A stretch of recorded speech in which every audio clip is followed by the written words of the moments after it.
Kayak Pak Taufik iki lho gene dolanan manuk. Punten. Ya gen. Pak Nuril udah ya Allah. Pripun kabaripun, Pak? Alhamdulillah sehat, Prof. Ngapunten, sekali. belum sempat ke Ponorogo ini. Kemarin janjian sama Bu Nuril Nuzulia kok belum klop jadwalnya. Ya itu, nggih.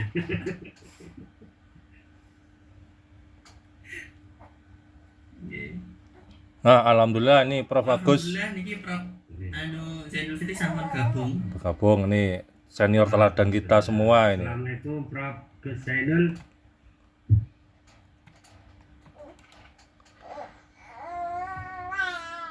Mas aku sesena iku. Nah, nggih. Nggih, sampun. Halo Prof Zainul. Si anu itu ya. Oh, nggih. Wah. Wah, ini kita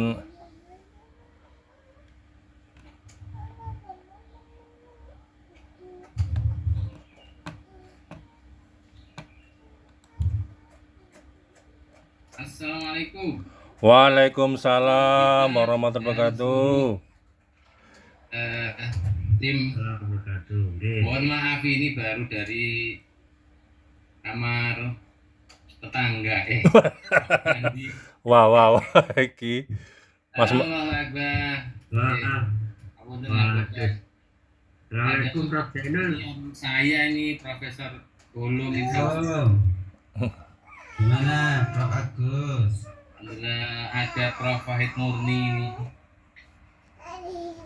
reuni. Nah ini Maaf, guys. para senior semua ini. Ini dedengkot semua nih, Prof. Iya. Iki gerang-gerangnya kabeh muncul nih. Ini forum silaturahmi ini karena belum halal bihalal. Oh enggak. Nah, nggih. Ini. Mohon maaf lahir batin ini. Sami-sami, Prof.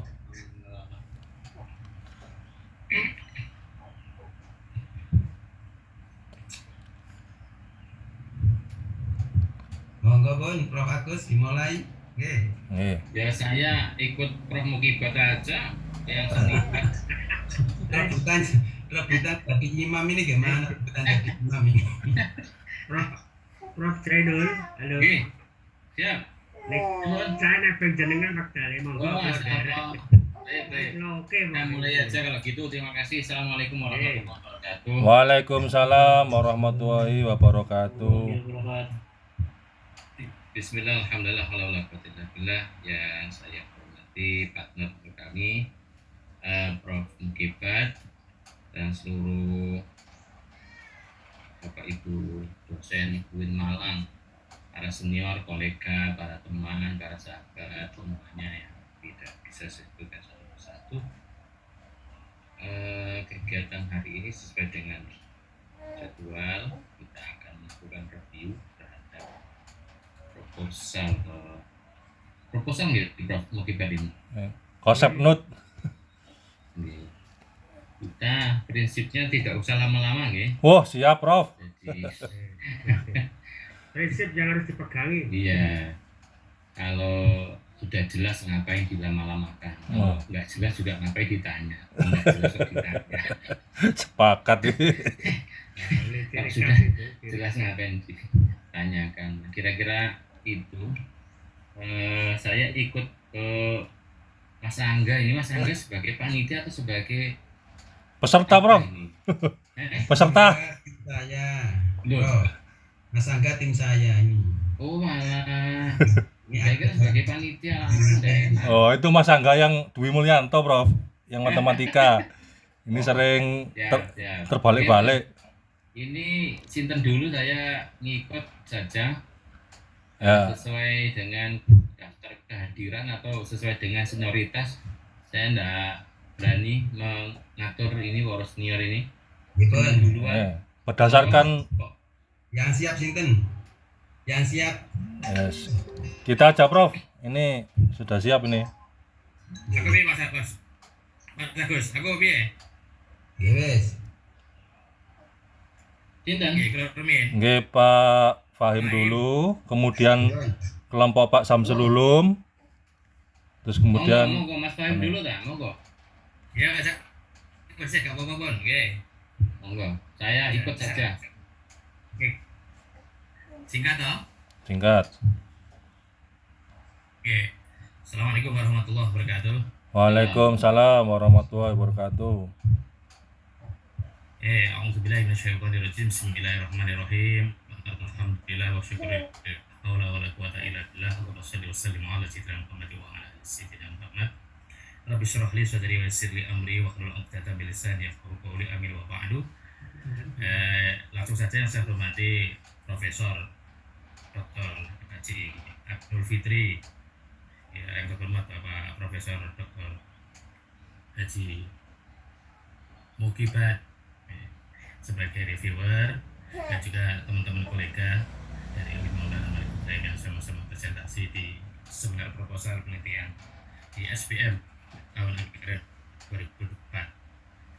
Langsung saja, ini dari saya dan teman-teman mengambil judul Sistem Informasi Manajemen atau SIM dalam membentuk akhlak publik, ya, di era disrupsi. IBM lagi.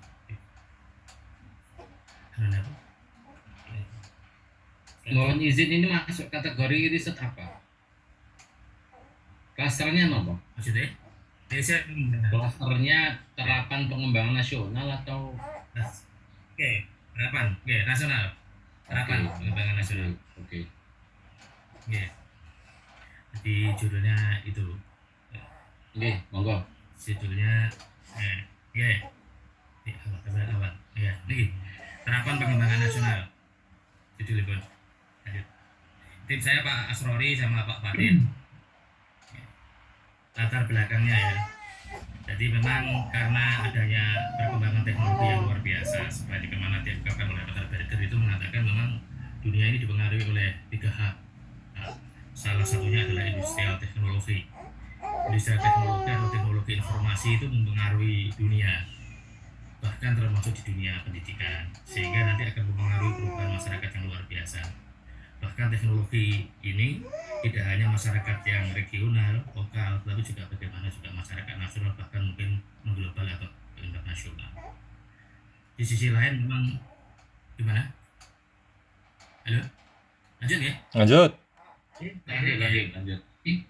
Di sisi lain memang Islam itu punya konsep seperti halnya surat Al-Ra'd ayat 11 itu innallaha la yughayyiru ma biqaumin hatta yughayyiru ma bi anfusihim. Konsep taghyir, berubah luar biasa, sehingga bagaimana perubahan ini lalu tidak hanya bagaimana menjadi hanya perubahan yang checksing, tapi adanya bagaimana perubahan ini perlu adanya sebuah planned perencanaan, sehingga dalam taghyir atau perubahan ini memang butuh adanya sebuah perencanaan. Salah satu adanya teknologi informasi dan perkembangan teknologi itu lalu akan mengubah sebuah bagaimana masyarakat ini juga berubah, dan perubahan ini biar nggak hanya sekedar berubah, tetapi memang ada pemanajemen kita, maka di situ lalu kita harus merencanakan dengan baik. Salah satunya memang adanya peran teknologi.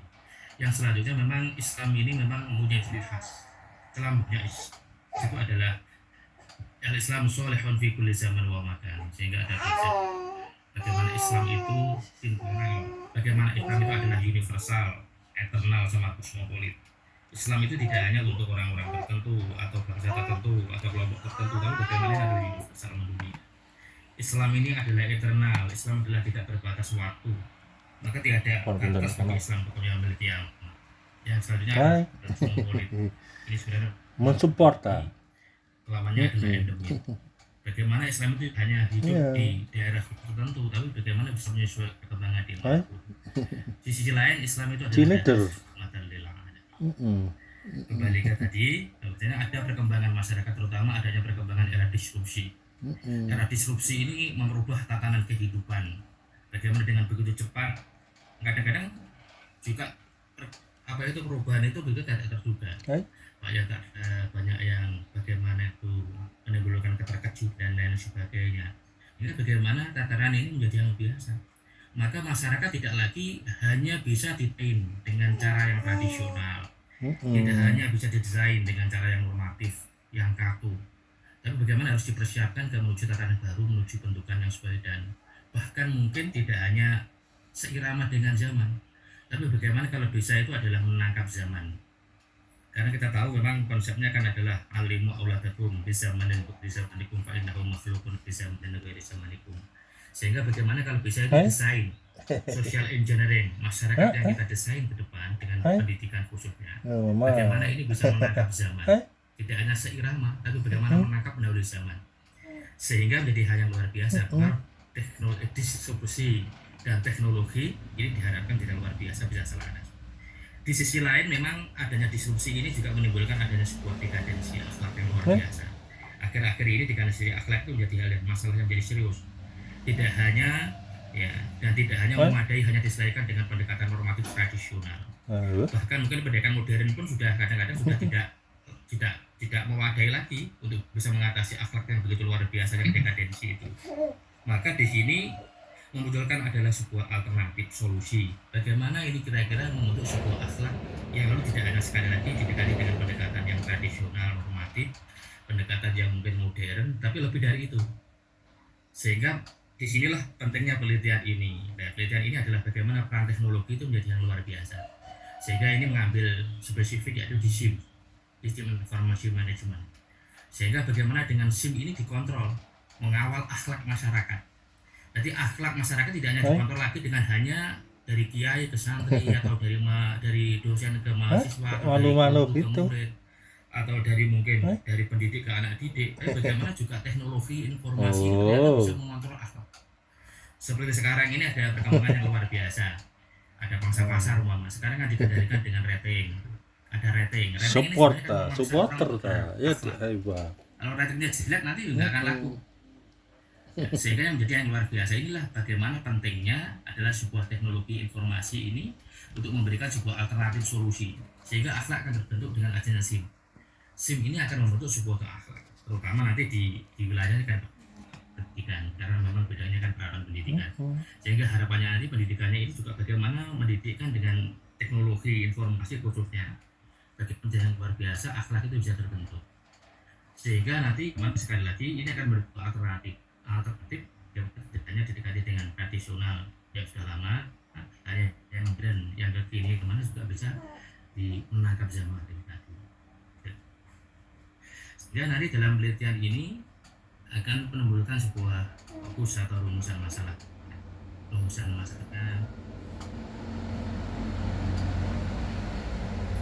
Ada dua ya. Jadi langsung tujuan nanti akan sama dengan rumusan sebenarnya akan menimbulkan sebuah apa itu tujuan. Ya. Tujuannya adalah nanti yang pertama adalah menemukan model serta pengaruh SIM dalam membentuk akhlak publik, dan yang kedua nanti adalah tujuan dalam menganalisis dan menemukan implikasi SIM dalam membentuk akhlak publik.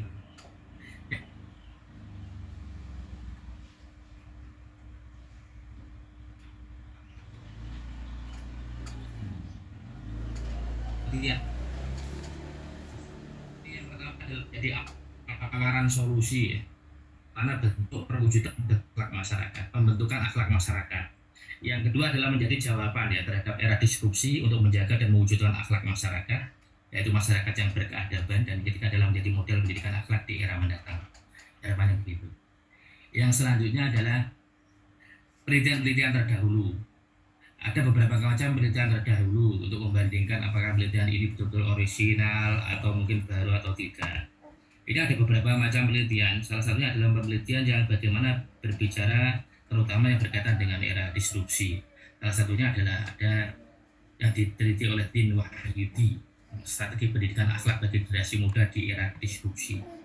Ini ada berbagai macam temuannya, hasilnya, yaitu ada bagaimana memberikan pemahaman yang komprehensif tentang konsep akhlak, adanya keteladanan yang dengan memberikan contoh.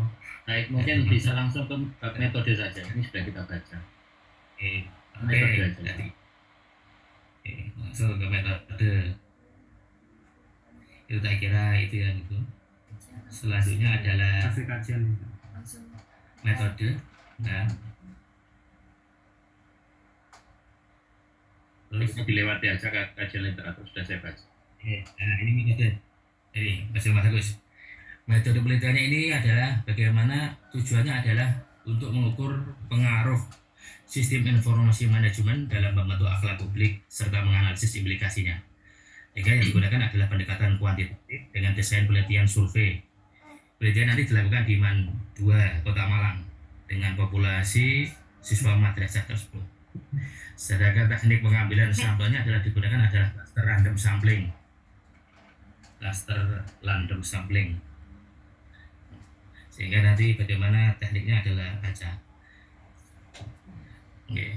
Sehingga untuk memilih responden secara acak. Selanjutnya. Sehingga kumpulan datanya nanti dikeluarkan dengan kuesioner, dengan tipe tertutup, dengan skala Likert yang disediakan untuk menilai persetujuan responden. Asalnya adalah analisis datanya adalah menggunakan analisis statistik deskriptif untuk memenuhi karakteristik variabel SIM dan pembentukan akhlak publik. Selain itu dilakukan analisis korelasional dan determinasi untuk menguji hubungan antara variabel.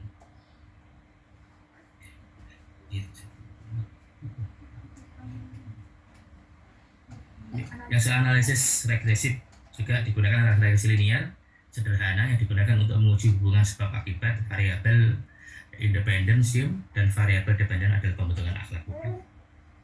Oke, saya kira begitu, Prof. Agus, Prof. Mukibat. Baik. Sederhana. Prof. Mukibat izin saya dulu ya. Terus nanti Eh, jangan terus, Pak. Ya, saya coba berikan catatan beberapa hal saja, langsung saja. Ketika saya membaca judulnya, ini dananya berapa ini Pak Mas Fahim? 55. Oke. Judulnya tentang sistem informasi dalam membentuk akhlak publik di era disrupsi. Sekilas membaca judulnya, ini kesan saya kualitatif, tapi begitu baca metodenya ini kuantitatif.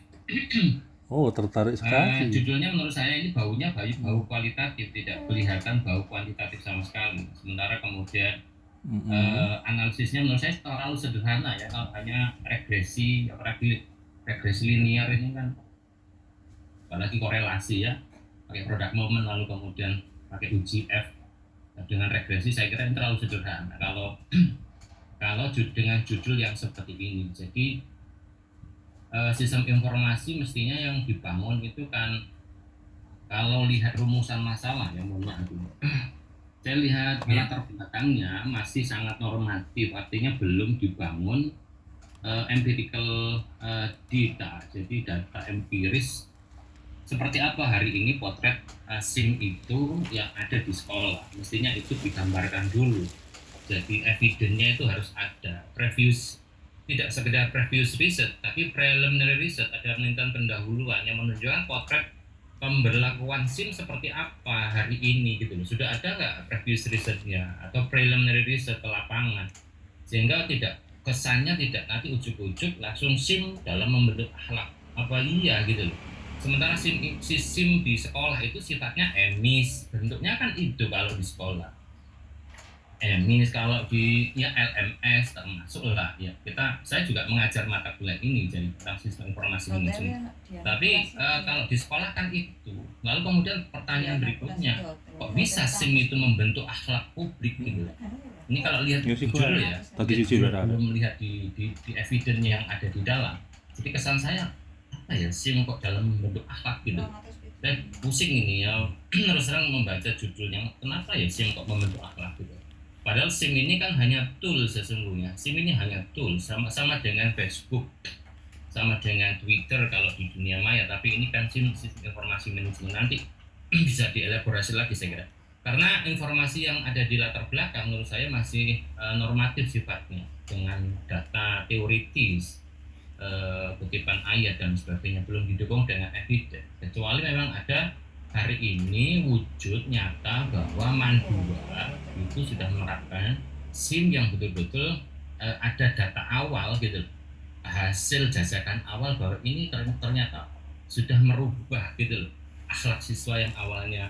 Jadi ada asumsi awal gitu, ada potensi masalahnya gitu loh. Ada hipotesis awal yang dugaan awal.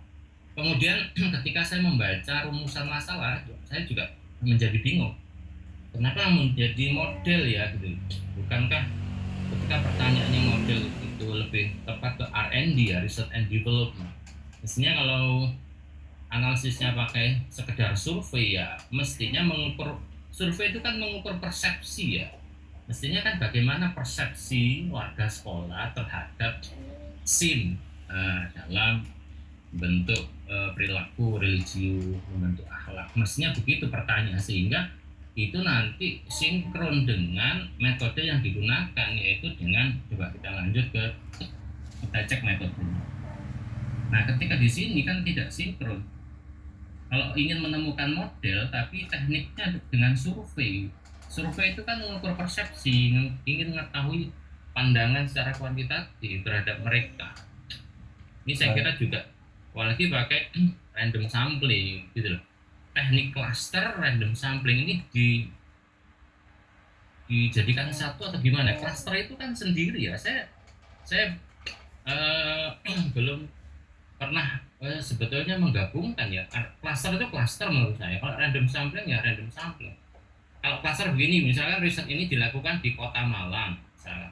Nah, kita cluster Malang wilayah selatan, Malang wilayah utara, Malang wilayah timur, barat, itu kita cluster, sehingga walaupun menyebut Malang maka kita hanya ambil 4 titik, maka itu cluster. Tapi kalau sudah menentukan hanya 2 Malang, pertanyaannya itu kan purposif gitu sebetulnya, bukan riset cluster, sehingga nanti kalaupun mengambil generalisasi ya sifatnya sangat lokalistik ya, generalisasinya tidak bersifat universal gitu. Ini kan hanya di MA ya, MA Kota Malang gitu. Kenapa menjadi cluster? Oke, Kota. Nah, mestinya kalau cluster itu populasinya luas dulu. Riset ini dilakukan di Kota Malang, tekniknya cluster. Nah, Malang itu kan luas sekali, mulai dari yang wilayah selatan, tapi karena dengan teknik cluster maka mengambil 4 sisi, maka sehingga kemudian kalau pakai survei maka mengambil 4 madrasah yang ada di sebelah barat, timur kan begitu mestinya kalau setahu saya mempelajari tentang metode statistik ya. Nah, apalagi kemudian analisisnya regresi linear. Kira-kira kan ini uji F ya. Kira-kira begitu. Saya mohon silakan kalau mau direspon, kira-kira seperti itu tanggapan saya membaca proposalnya jenengan, Mas. Oke, terima kasih Mas Agus. Sedikit ya, tapi memang yang sudah menerapkan SIM itu salah satunya memang di MAN. Sehingga kenapa meneliti di MAN itu karena memang MAN sudah menerapkan SIM. Karena saja mungkin korelasinya kan, ini kan saya coba untuk bagaimana kita kaitkan dengan apa itu pembentukan akhlak. Jadi walaupun nanti di lapangan memang yang sudah ada biasanya kan memang tidak ada data itu. Tapi harapan saya nanti ke depan ada terobosan baru itu, Mas Agus. Jadi di situ saya kira ini Mas Arif, you have to make a difference between your assumptions, your expectations with the empirical data. Labudda alaikum an tufarriq bain himmatikum wa bain al-waqi'i fil madrasah. Jadi harus dibedakan antara ekspektasi seorang peneliti dengan mengungkapkan data yang empiris. Nah, kalau sekedar ekspektasi, iya kita mesti berharap, tapi kan harus empiris datanya. Kalau tidak ada evidence nanti kan sulit sebetulnya. Saya setuju ya, ingin sebetulnya LMS atau SIM itu mempengaruhi akhlak atau media sosial itu mempengaruhi akhlak. Tapi pertanyaannya kan evidence itu harus terjadi dulu. Kalau itu belum terjadi berarti kan kita harus eksperimen. Dan saya kira tidak cukup sekedar survei kalau eksperimen. R&D, Anda merancang desainnya, mengeksperimenkan, merevisi produknya, kemudian mendesiminasikan. Saya kira R&D lebih tepat kalau memang jenengan mau memodelkan itu. Tapi kan rancangannya bukan survei. Kira-kira begitu dari saya cukup, Prof. Mukibat mungkin. Ya, terima kasih. Oke, terima kasih. Memang agak sama ya dengan Prof. Deno terkait melihat judul ya, kesan kualitatif, tapi di bawahnya itu kan kuantitatif. Maka menurut saya perlu ditambahkan di latar belakang itu konteksnya. Jadi konteks bahwa SIM itu memang punya kaitan langsung atau tidak langsung terkait pembentukan etika digital. Ini sangat penting menurut saya, sehingga data-data awal itu nanti akan menggiring pembaca kepada bahwa apa itu bentuk akhlak yang baik gitu ya. Itu saya perlu ditambahkan di depan, sehingga juga perlu ditambahkan terkait dengan kebijakan dari nasional kemudian masuk ke sekolahan. Kenapa perlu kebijakan? Untuk memastikan bahwa ini sesuatu yang sangat urgen untuk memberikan solusi terhadap akhlak publik ini. Maka SIM itu betul-betul menjadi penting untuk dikontrol supaya tidak meleset dari keinginan dari pemerintah. Karena kalau memahami SIM itu kan aplikasi, sederhananya aplikasi, tapi kan yang di sini kan enggak secara luas bahwa SIM itu bisa menjadi alat promosi. Ini saya kira perlu dijelaskan di latar belakang. Sehingga kalau saya punya alternatif judul itu ya pengaruh sistem SIM itu dalam membentuk etika digital di era disrupsi studi kasus di mana itu judul yang sederhana, tapi itu nanti akan kelihatan bahwa itu adalah kuantitatif. Tapi narasi di latar belakang memang harus kuantitatif dulu, bahwa di situ akan ada pengujian atau pembuktian tentang sebenarnya pengaruhnya sejauh mana. Tapi didahului tentang selama ini yang terjadi atau eviden-eviden tadi. Itu yang pertama. Yang kedua, saya melihat RAP-nya ini bisa lebih operasional gitu ya, lebih operasional supaya menggambarkan gitu. Gelondongan nanti RAP operasional tahapannya RAP ini operasional. Nanti kalau SBM itu tetap menggunakan laporan ya Mas? Tetap ini harus dioperasionalkan tahapannya sehingga menggambarkan. Jadi dari tahapan-tahapan penelitian itu nanti terbaca dan terdeskripsi di dalam RAP gitu ya. Kemudian saya kira kajian teori sudah oke. Itu saja Mas, konteksnya yang di narasi di depan itu antara kualitatif kan sangat beda itu. Karena di kualitatif itu kan ingin mengontrol data sehingga membuktikan. Tapi harus ada data-data, sesuatu yang penting. Kalau tidak diuji nanti justru akan mengabaikan hal yang mungkin yang berbahaya. Tadi filter. Itu saja saya kira itu. Ya, terima kasih. Matur suwun Prof. Gifat. Matur suwun Prof. Zidin. Mas Agus. Saya kira begitu dari saya. Kurang lebihnya mohon maaf. Terima kasih masukannya. Wallahul musta'an. Wassalamualaikum warahmatullahi wabarakatuh. Waalaikumsalam warahmatullahi wabarakatuh. Baik. Baik, Mas Malik di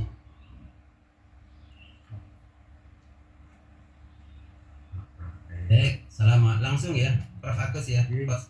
Mugibat ya. Assalamualaikum warahmatullahi wabarakatuh. Waalaikumsalam. Ini para reviewer, Prof. Agus Fitri, Prof. Mugibat, rekan-rekan semuanya. Saya di sini bersama tim saya, Pak Angga, Pak Abu Bakar, Pak Abdul Malik Fajar, dan Prof. Adawiyah nggak hadir kayaknya. Prof. Adawiyah dari Malaysia. Rencana kemarin bisa hadir di Zoom tapi belum masuk sampai saat ini. Rencana penelitian kami ini berjudul Resiliensi Keluarga dan Diskriminasi Muslim Alaf di Jepang. Ini penelitian pertama dari UIN Malang yang terkait dengan Jepang, yang tentu aja gambaran kami nanti akan ada penelitian-penelitian lanjutan yang terkait dengan hal ini. Selanjutnya saya ingin tim kami untuk presentasi supaya merata. Monggo Mas Angga. Terima kasih. Izinkan saya ingin mempresentasikan secara to the point nggih Ustaz nggih. Jadi secara garis besar penelitian ini menjadi pionir untuk membuka penelitian yang lain. Setidaknya ada 3 keyword terkait dengan resiliensi keluarga muslim, mu'alaf, kemudian dan pendekatan Islam. Ada 3 pendekatan yang kita gunakan untuk mendapatkan 3 tulisan Scopus ya. Jadi kami berangkat di sini pintu dari resiliensi keluarga ini merupakan pengembangan penelitian untuk menghasilkan anak penelitian selanjutnya sebagai tagihan Scopusnya. Dengan menggunakan pendekatan makro akan dihasilkan kebijakan Jepang dalam pengelolaan muslim minoritas atau keragamaan. Nah, ini nanti bagian dari pertanyaan rumusan masalah penelitian 1 terkait dengan deskriptif atau kronologis bagaimana Islam di Jepang itu berkembang, sejauh mana respon pemerintah Jepang dalam adanya islamisasi penduduknya yang begitu cepat. Sedangkan pertanyaan nomor 2, kita menggunakan pendekatan meso dalam artian untuk bisa mendapatkan kajian-kajian kritis di bidang resiliensi keluarga maupun dalam bidang pengembangan skill maupun wawasan muslim mu'alaf dari Jepang itu sendiri ya. Dari pendekatan meso ini kita mendapatkan sejumlah data terkait dengan peran aktor lokal termasuk Japan Dakwah Community Center sebagai lembaga kultural yang mengembangkan mitigasi dakwah baik secara media sosial maupun media offline khususnya bagi orang Jepang maupun bagi PMI ya, pekerja migran Indonesia di Jepang. Kemudian ada perspektif terakhir adalah perspektif mikro. Dari penelitian ketiga ini pertanyaan question research-nya adalah implikasi atau pertanyaan bersifat transformatif ya. Bagaimana pola gaya hidup, pola keberagamaan muslim minoritas untuk pengembangan komunitasnya sendiri ya. Dalam artian model pendidikan agama Islam seperti ini representasinya model pendidikan agama Islam bagi muslim minoritas. Nah, jadi kemudian dari sini tujuan penelitiannya sebenarnya yang paling utama adalah membuat peta studi Islam di Asia Timur khususnya di Jepang. Karena dengan demikian akan menjadi sebuah corak penelitian yang seksis selama 10 tahun ke depan, sehingga nanti UIN Malang juga bisa menjadi pusat kajian Islam Asia Timur di Indonesia yang pertama. Harapannya seperti itu. Dan dari 3 penelitian ini diharapkan melahirkan 3 tulisan Scopus ya. Baik itu yang kedua maupun yang ketiga atau keempat dari peta skema kajian yang saya buat seperti ini. Mungkin itu gambaran awal untuk mematik diskusi penelitian di sesi ini. Terima kasih. Assalamualaikum warahmatullahi wabarakatuh.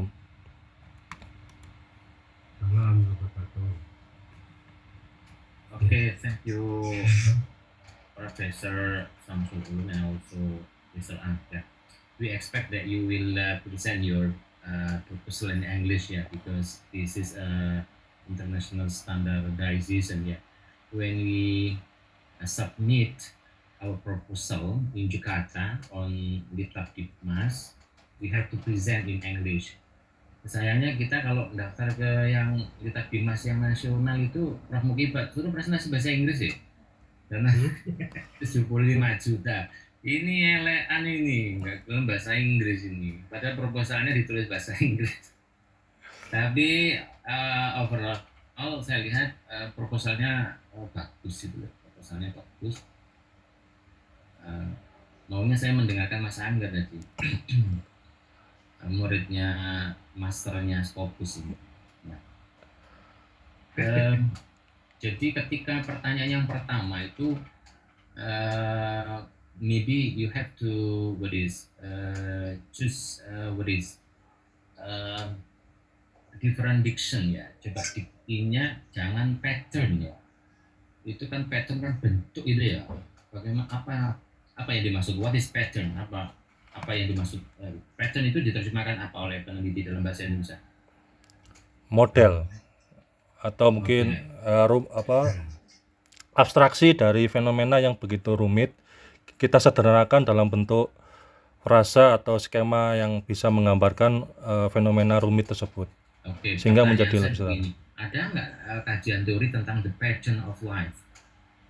In your literature review, there is a discussion about a pattern of life or not? Ya, ilmu yang mendekati tentang pattern sebenarnya ilmu sosiologi ya. Jadi bisa didekati dengan teori sosial konstruksi life-nya Peter Oke. Becher. Pertanyaan saya itu dibahas nggak di literatur review nanti atau sekarang? Sudah ada nggak kajian tentang pattern of life? Kalau itu belum ada, maksud saya, tolong itu dipikirkan untuk menggunakan diksi yang lain supaya tidak pattern of life. Ya. Tapi kalau itu sudah ada literatur review-nya sekitar tentang pendekatan teori apa misalnya, tidak harus pattern of life, misalkan apa gitu boleh. Tapi kalau memang ada teorinya, saya mendukung, monggo. Nanti dijelaskan dengan teori sosiologi, ya, atau pendekatan antropologi, teori strukturalisme atau apalah monggo. Tapi ketika ini saya coba baca di literatur review-nya kan belum tampak. Saya sebenarnya ingin juga membaca tadi, cari-cari itu belum ketemu saya tentang pattern of life. Tapi yang muncul tentang family resilience, kemudian tentang readiness of comfort, ya, kemudian tentang internalization, ya, of Islamic education and family resilience. Saya kira itu kira-kira secara teori. Kemudian yang berikutnya, ini berarti nanti ke Jepang ya? Jepang, Ustaz. Ya, saya tahu lah. Di ke Jepangnya itu. Tokyo dan Osaka. Yang penting kan ke Jepangnya itu ya, kalau ini kan bisa pakai kualitatif, ya, oke. Ya, alasan pemilihan lokasinya, Prof, ini kan sebenarnya hasil dari kolaborasi internasional antara FPI, Fakulti Pengajian Islam UKM, dengan tim peneliti dari IA Scholar. Jadi ini joint research sebenarnya. Pengembangannya dulu di Malaysia. Jepang ini merupakan kegiatan pengabdian masyarakat UKM yang kita kemudian masuk ke sana. Catatan saya berikutnya, you have to read Miles and Haberman, the newest book. Coba Mas Angga baca bukunya Miles Haberman yang terbaru lah.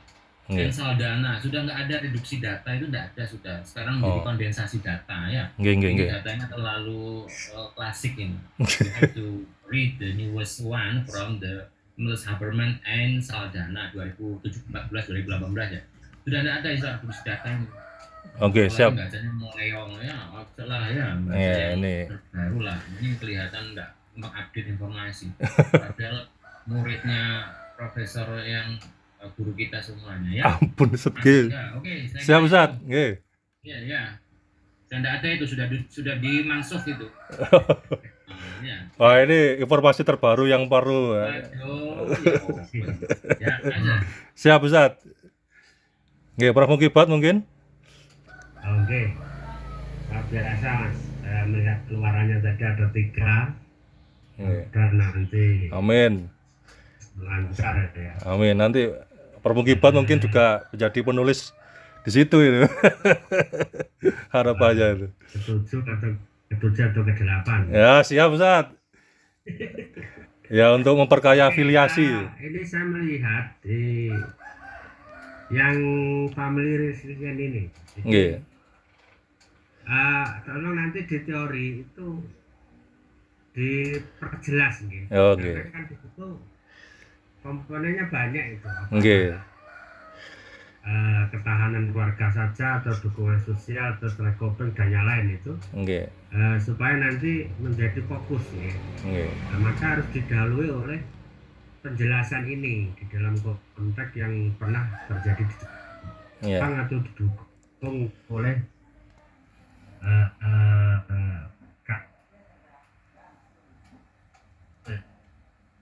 yang pertama. Yang kedua, peneliti memaparkan asumsi ya, 3 asumsi. Nah, maka saya kok pengen di bawahnya itu juga dijelaskan 3 asumsi itu apa itu ya. Apakah ingin menjelaskan relevansinya penelitian ini atau apa? Ini harus ada sedikit lagi lah yang menjelaskan tentang 3 asumsi yang tiba-tiba muncul di paragraf terakhir itu. Nggih.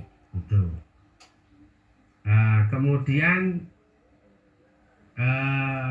di latar belakang saya juga pengen ada tambahan tentang studi pendahuluan Nggih. khusus ya. Nah, sehingga ada informasi yang cukup normatif terkait dengan gambaran lokasi penelitian. Karena kalau melihat tempat geografi penelitian itu sudah di Jepang. Jepang itu nanti kan di sana juga ada berbagai macam, maka harus ada informasi itu di sedikit. Nggih. Pamannya kalau di Indonesia ya nanti di latar belakang Indonesia apa, pamannya atau kelompok Muhammadiyah atau kelompok NU. Semuanya, saya Nggih. izin salat asar dulu, nggih. Nggih, Ustaz. Oh, ngoten nggih. Tapi kalau dipanggil-panggil saya tidak jawab, saya salat asar. Oke. Nah, kemudian ini pendekatan Islam yang dimaksud, Mas. Nggih. Ya, kan gunakan pendekatan Islam tuh. Nggih. Diintegrasikan dalam penelitian ini sehingga tidak muncul penafsiran lain Nggih. tentang metode atau konsep Islam yang diterapkan dalam analisis ini. Karena sekali lagi penafsiran Islam itu kan juga banyak. Gitu. Nggih. Ini saya kira nanti harus masuk di uraian-uraian selanjutnya. Siap, Ustaz. Kemudian untuk tindak lanjut penelitian saya sudah melihat tadi, artinya pengalaman Konfusius di Jepang ini itu bisa membuka pintu apa itu ya. Ketika ini sudah nanti terungkap bagi kita atau bagi Malang atau bagi komunitas yang menjadi tempat penelitian. Ya, karena ini sifatnya internasional kan ada sesuatu sangat besar untuk dibongkar gitu ya. Kemudian sama referensi diupdate sedikit. Namun sebenarnya sudah sesuai tema, hanya saja mungkin tadi ada masukan. Memang kalau saya melihat mahasiswa sekarang, Mas Angga, di skripsi itu sudah kondensasi data itu sudah sering muncul. Kebiasaan lama ini yang sudah dihilangkan. Nih, terus di ini yang terakhir di di rap. Oh, nggih. Di rap di tempat saya itu terpotong, Mas. Oh, gitu. Nggih, Ustaz. Nanti akan diperbaiki, nggih. Oke. Maksud saya ini biaya transportasi KL. Ini KL mana, Mas? Kuala Lumpur, Ustaz. Jadi dari Kuala Lumpur lebih murah, 1 juta kalau dari Surabaya ke Kuala Lumpur. Oke, KL ke Jeponnya enggak ada. Oh, tadi terpotong. Jadi Ini maksud saya dari konkret. nggih, Nah, antara berarti Ustaz, biaya pesawat dari Surabaya ke Jepang sama Surabaya ke Malaysia itu nggak jauh beda, cuma 6 juta. Jadi sangat terjangkau sekali gitu kan. Apalagi kalau lewat Kuala Lumpur gitu.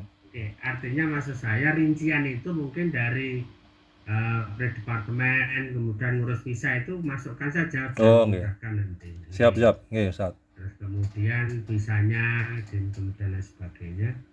Uang harian itu di sana tiap hari hanya Ya. 3 hari, Mas. Ya karena untuk itu kan kita gunakan uang harian untuk asisten ahli ya, yang paling rendah 3,4 juta itu. Dengan asumsi biar mudah untuk BPK-nya nanti memeriksa, nggak terlalu ribet. Nanti kalau kita gunakan standar profesor itu agak mahal, Ustaz. Jadi nanti BPK tanyanya malah aneh-aneh nanti itu. Makanya saya gunakan yang asisten ahli 3.400.000. Karena waktu 2019 itu saya di sana lebih sudah. Nggih. Karena sebagian untuk kita gunakan untuk publish di Scopus, Ustaz. Sudah lebih hampir 5 juta kita buat. Lah ya itu, nanti biaya sebagian untuk kita alokasikan Saya kira Scopusnya. itu nanti rapnya siap, rapnya dikompleti supaya kita bisa bacanya. Siap, Ustaz. Surabaya KL ya KL Jepang ya itu, Mas. Nggih. Terima kasih Mas Angga, sukses. Selamat. Amin. Terima kasih, Ustaz. Terima kasih Prof. Muhibat, Prof. Agus Zainul Fitri, ala jami'il mudakhalat segesan. Terima kasih semuanya rekan-rekan atas segala masukannya. Saya kembalikan ke Prof. Muhibat. Assalamualaikum warahmatullahi wabarakatuh. Waalaikumsalam warahmatullahi wabarakatuh. Monggo selanjutnya saya kira langsung saja